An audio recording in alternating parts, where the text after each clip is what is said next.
What if I told you that in one of the most widely read religious texts in history, the ultimate trigger for complete divine annihilation wasn't actually worshiping the wrong God, Right.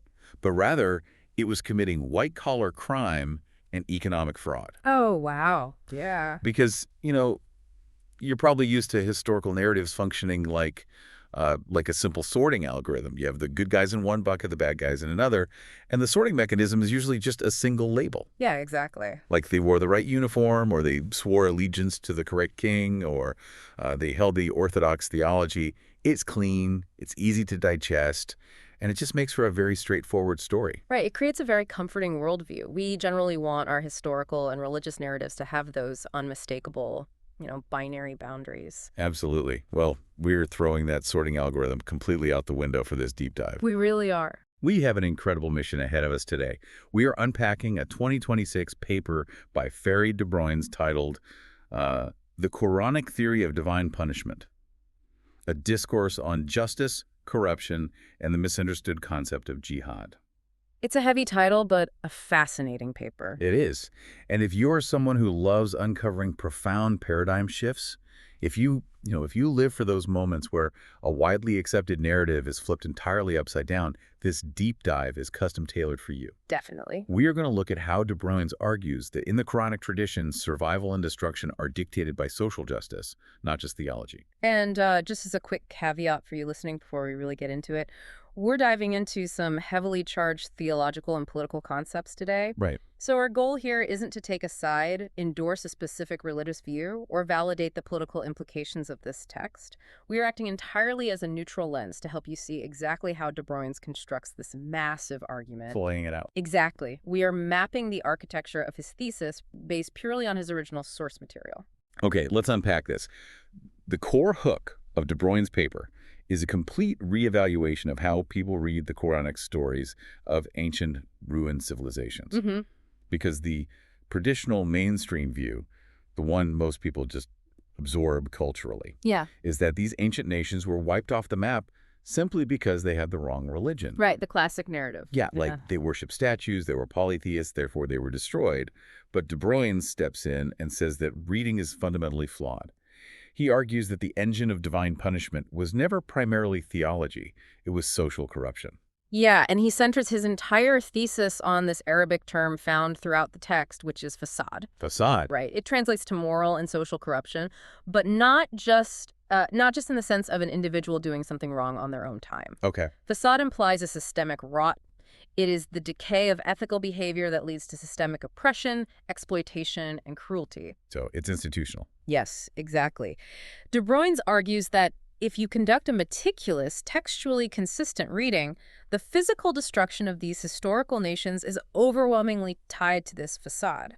The binary isn't monotheism versus polytheism. It's a framework of ethical responsibility versus systemic oppression. That is a massive shift. It really is. And he illustrates this by starting at the very beginning, reevaluating the story of Nuh, or Noah. Right, because everyone knows the broad strokes of Noah. There's a flood, there's an ark, society gets wiped out. Mm-hmm. But de Bruins focuses on the why, and he brings up the timeline, which I thought was fascinating. Oh, timeline is key. The text explicitly states that Nuh preached to his people for 950 years. I mean, that is a staggering amount of time for a society to be offered an off-ramp. Yeah. If the issue was simply that they didn't know the correct theological formulas, 950 years seems like an absurdly long time to wait for a correction. Well, the length of time points to a deeply entrenched societal structure.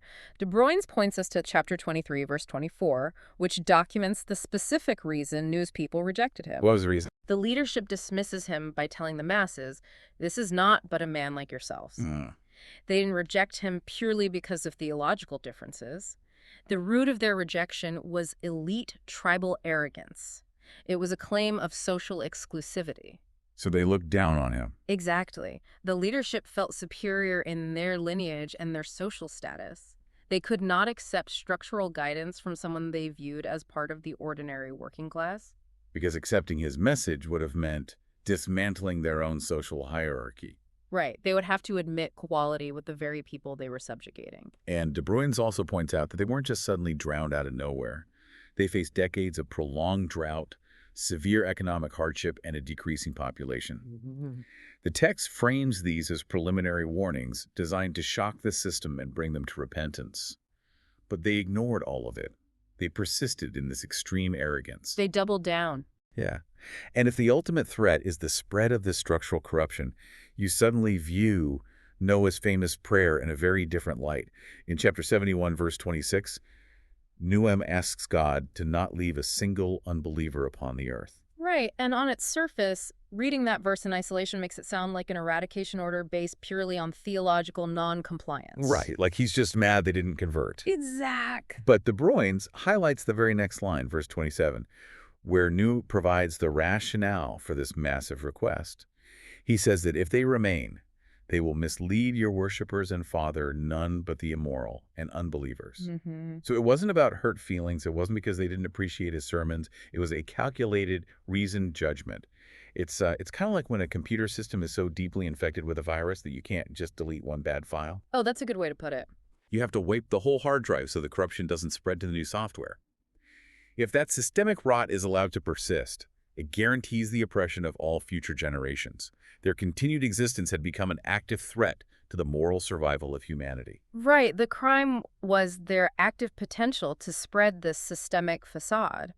And what's fascinating here is that if we follow De Bruyne's logic, this pattern of corruption over theology is not an isolated incident with Noah.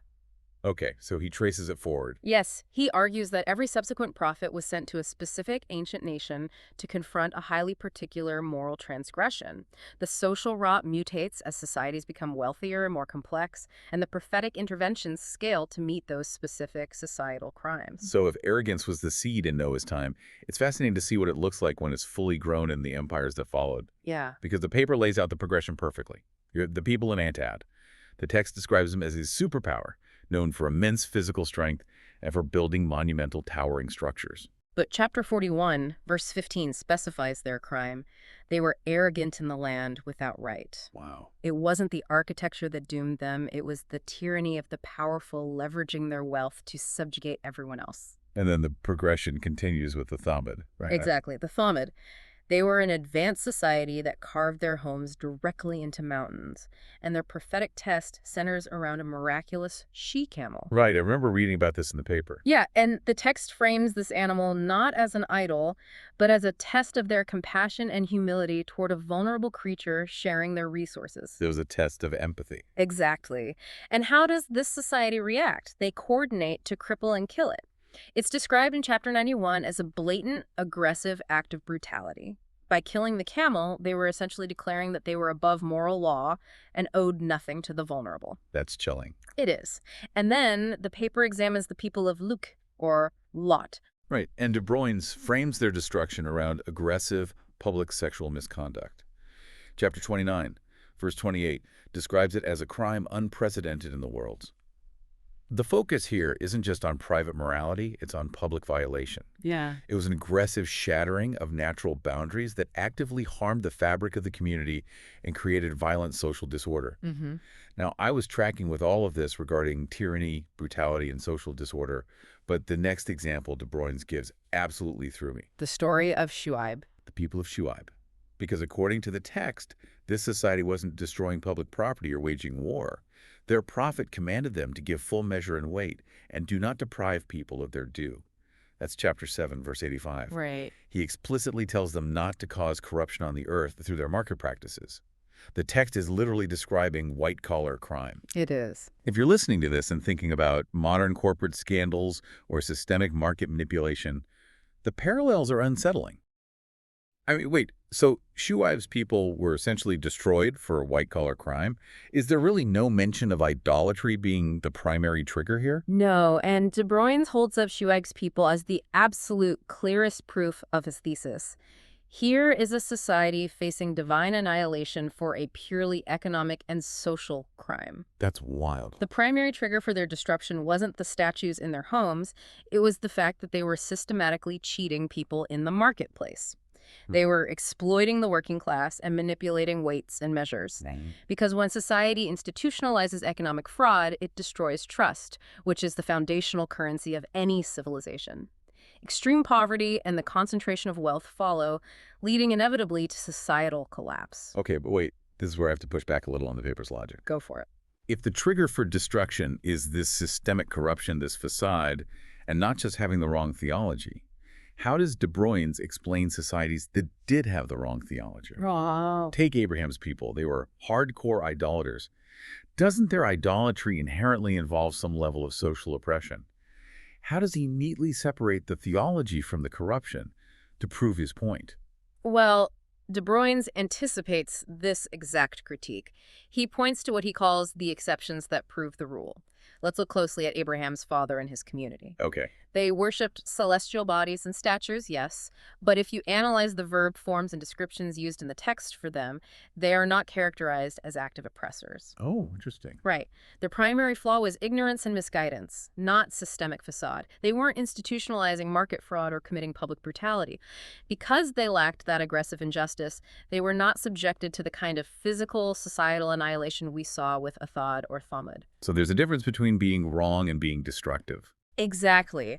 And another critical exception De Bruyne's highlights is the people of Eunice, or Jonah. Right. This was a society actively threatened with total destruction for their persistent disbelief and trajectory toward corruption. But verse 10.98 notes a crucial pivot. They repented just in time and fundamentally changed their actions. So they stopped the facade. Yes. Because they corrected their social behavior, the punishment was entirely averted. Destruction is never an automatic, pre-programmed response to simply holding the wrong belief. It is a consequence of persisting in systemic corruption after receiving clear warnings. That distinction changes everything. It really does. And De Bruyne's reinforces this by pointing out a core, repeating linguistic pairing in the Quran. The phrase, "those who believe and do righteous deeds," appears over 50 times. Wow, over 50 times. Yeah. The text rarely mentions belief in a vacuum. Belief is treated as the intellectual foundation, like the starting line, but is the active doing of good, the establishment of justice, charity, and fair dealing that functionally validates that belief. Here's where it gets really interesting, because if sincere belief alone isn't enough to save a society, and righteous action is required, what happens to people who claim the orthodox belief but actively do the opposite of righteous deeds? Oh, yeah. This leads De Bruyne's to analyze the concept of the munafiqeen, the hypocrites. The believing hypocrite is perhaps the most dangerous archetype in the text. These were individuals who outwardly professed Islam. They said all the correct theological buzzwords. They prayed alongside the believers, and they were integrated into the community. Right. But internally, they harbored disbelief, and more importantly, they weaponized their position. They engaged in constant societal sabotage. They were actively harming the community from the inside. Exactly. They mocked the sincere believers, spread disinformation, actively hoarded their wealth instead of spending it on social justice, and they abandoned the vulnerable community during times of physical threat. And De Bruyne's notes their specific punishment in the text. Chapter 4, verse 145 says the hypocrites will be in the lowest depth of the fire. Yeah. Absolute lowest depth. They face a harsher judgment than the ignorant polytheists. Huh. Why? Because it's like wearing a security badge to commit a bank heist. Oh, that's the perfect analogy. Right. Outwardly claiming the faith while practicing systemic corruption makes a society closer to the doomed nations of Ad and Thamud than to Abraham. You're using the language of righteousness as a cloak for oppression. That internal betrayal of trust rots a society faster than any external threat. The betrayal makes the corruption invisible until it's too late. And if we follow this thread, if we accept De Bruyne's premise that the ultimate metric for divine favor is justice and the ultimate sin is oppression, it forces a total reevaluation of how the text views conflict. Definitely. This is where the paper tackles arguably the most controversial and widely misunderstood concept in contemporary Islam, which is jihad. Yeah, because when you hear that word today, the cultural association is immediate. Right. Militaristic conquest, holy war, forced religious conversion. It's viewed as inherently aggressive. Right. But when De Bruyne's applies this justice-centric lens to it, the meaning fractures and shifts entirely away from that mainstream narrative. Because he begins with the linguistic root. The word jihad simply means to strive or to exert intense effort. It's a comprehensive term. The primary application is actually internal, the struggle against one's own base desires, the effort of self-improvement, and the daily friction of trying to establish a moral society. But he does address the physical fighting, right? He does. He acknowledges the physical component mentioned in the text, known as qital, which specifically means physical fighting or combat. Okay, and the crucial distinction he makes is why that physical fighting is permitted. De Bruyne argues from the text that it is strictly defensive or anti-oppressive. Yes. It is never, under any textual circumstance, authorized for forcing people to change their religion. He cites verse 2.190, which instructs believers to fight in the way of Allah those who fight you, but do not transgress. It is inherently reactive. A believer cannot initiate the violence. And the limitation the command do not transgress is absolute. It outlaws disproportionate violence, the destruction of infrastructure, and the targeting of non-combatants. Right. But the verse that truly solidifies De Bruyne's argument is 4.75. The text poses a rhetorical question. It says, "And what is wrong with you that you do not fight in the cause of Allah and for the oppressed among men, women, and children?" I mean, that verse is a massive paradigm shift. It is. The cause of Allah is explicitly equated with the liberation of the oppressed. Fighting for God literally means fighting for the vulnerable people who are being crushed by the powerful. And De Bruyne proves this by conducting a close reading of the Arabic terms used to describe the enemy in these combat verses. What terms does the text use? While the enemy is almost never referred to simply as the unbeliever or the polytheist, the text uses highly specific behavioral terms. It uses al-mutadin, meaning the aggressors who initiate violence. It uses al-zalimin, meaning the transgressors who commit systemic injustice. So the permissible targets for physical struggle are those who have violently expelled people from their homes and persecuted them. So this totally changes the mainstream narrative. It sounds less like a medieval mandate for religious conquest and much more like an ancient framework for international peacekeeping or like humanitarian intervention. Absolutely. You are mandated to fight to protect the vulnerable completely, regardless of the theology those vulnerable people hold, especially with verse 2.256 saying there is no compulsion in religion. Right. If you can't coerce the heart, then fighting has to be about stopping oppression. Right? You cannot fight a war of conversion if forced conversion is fundamentally outlawed by the text. If you connect this to the bigger picture, De Bruyne has mapped out a perfectly consistent ethical architecture here. God destroys ancient nations not for disbelief, but for oppression. Therefore, God commands believers to fight not for belief, but against oppression. The unbroken theme is justice. The continuous, unbreakable through line is justice. Which brings De Bruyne to his final and frankly most demanding conclusion. He asks what all of this ancient text analysis means for the modern world. Because he refuses to let this sit as a purely academic, historical exercise. Exactly. He brings the lens right up to the present day and points it directly at contemporary societies. He argues that if jihad is fundamentally about striving against corruption, then the most urgent pressing jihad for the modern Muslim-majority world isn't against foreign armies or competing Western ideologies. No, the first battlefield is within. Yeah. Applying this Quranic framework means the primary struggle must be within their own borders and institutions. It is the arduous effort of dismantling systemic corruption, fighting political tyranny, and correcting economic injustice within their own societies. To clean their own house first. Right. And to back this up, he cites chapter 13, verse 11, which states a profound sociological law. It says, God will not change the condition of a people until they change what is in themselves. True reform cannot be imported or enforced from the outside. It must be an internal dismantling of unjust systems to establish equity for all citizens, regardless of their faith. Which sets up the climax of the entire paper. De Bruyne poses a massive, overarching question that serves as a real warning. He really does. He says, if the people of Noah were wiped out for their elite arrogance after 950 years of warnings, and if the empires of Ad and Thamud were destroyed for their pride and brutality, and if the people of Shu'aib were annihilated for economic fraud, what is the ultimate fate of modern societies that maintain the language of faith but practice that exact same corruption? Yeah. What happens to a society that uses all the right religious buzzwords but manipulates the markets, crushes the poor, and rewards the arrogant? De Bruyne answers that by pointing to verse 8.25. This verse carries a severe, uncompromising warning. It commands the believers to fear a trial, essentially a social collapse, that will not strike only the specific oppressors among them, but will strike all of society indiscriminately. So everyone goes down. Everyone. When corruption becomes the systemic norm, when the silent majority turns a blind eye to the fraud in the marketplace or tolerates the cruelty of the powerful, the entire societal structure becomes compromised. Right. The resulting collapse does not care if you personally prayed 5 times a day. If you tolerated the facade, you fall with the structure. So what does this all mean? For you listening, De Bruyne's is essentially holding up a giant, uncomfortable mirror.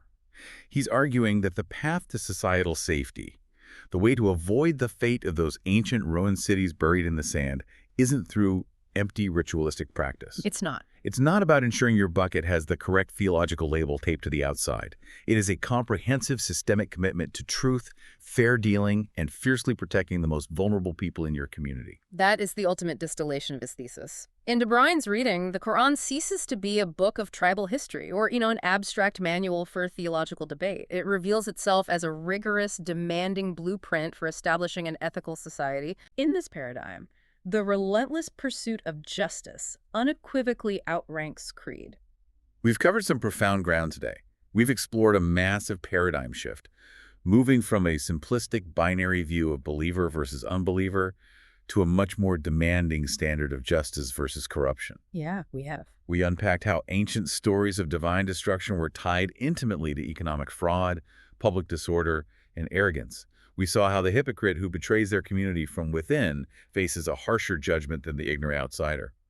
And we examined how the concept of jihad is completely reframed as a humanitarian struggle against oppression, especially the internal systemic rot of one's own society. It's a reframing that forces you to read history completely differently. And I think it leaves us with a critical, lingering question to ponder.